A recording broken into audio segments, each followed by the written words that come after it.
ঠিক না? যার কাছে জীবন যৌবন পুরোটা বিলায় দিল, এখন ওনার কাছে গেলে উনিও বিরক্ত হয়। সব মনে হয় বোঝেন না ইংলিশ, ঠিক না? তো কতক্ষণ দাম নারীর কাছে, নারীর দাম অতক্ষণ নারীত্ব আছে যতক্ষণ, রূপসীর দাম অতক্ষণ রূপ আছে যতক্ষণ। এই জন্যই তো 1 বৎসরের বেশি 2 বৎসর বিশ্ব সুন্দরী পাওয়া যায় না। 1 বৎসর পার হইতে না হইতেই ওর রূপ খসে পড়া যায়, ঠিক না? 2য় বৎসর আবার নতুন তালাশ করে, আগেরটা শেষ। এরকম প্রত্যেক ব্যক্তির কাছে দাম কতক্ষণ দুনিয়াতে, কতক্ষণ দাম। আমরা কয়েকদিন আগেই দেখতাম মিডিয়াওয়ালারা তেল মারতে মারতে মারতে মারতে তেলের দাম বাড়ায় দিছিল, ঠিক না? সত্য তো?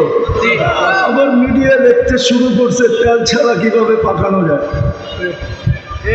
এখন ওই মিডিয়াকেই দেখতেছি স্বৈরাচার বলতে বলতে বলতে গলা শুকায় ফেলে, আবার মাঝে মাঝে খবরের মধ্যখানে পানিও খায়। মানুষের দাম কতক্ষণ, বাচ্চা আছে যতক্ষণ, অথবা যেই জিনিসের কারণে সে সমাজে দামি, ওই জিনিসটা তার হাতের মুঠায় আছে যতক্ষণ। রাগ হয়ে যায় না? কেউ আবার সরকারি অফিসার, এক্স অফিসার থাকলে দেখা যায় আমাদের সমাজে যতক্ষণ চেয়ারে আছে ফাইল নিয়ে সবাইকে কানে ধরে ঘুরাইতেছে। যেদিন উনি এলপিআরে গেছে ওই দিন থেকে উনি ফাইল নিয়ে অফিসে অফিসে ঘুরতেছে। কলিগরা দেখে আর মুস্কি মুস্কি হাসে যে এতদিন তো তুমি সবাইরে কানে ধরে ঘুরাইতা, এইবার দেখো তোমার ঘুরতে কেমন মজা লাগে। তো চেয়ারে আছে, দাম আছে। আমার এটা বুঝানোর জন্য আমি বুঝাইতে চেয়েছি আল্লাহর কাছে আপনি দামি কতটুকু। আল্লাহর কাছে যে দামি হবে সে চিরদিন দামি।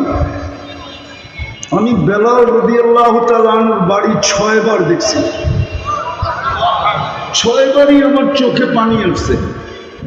শুধু আমি একা না,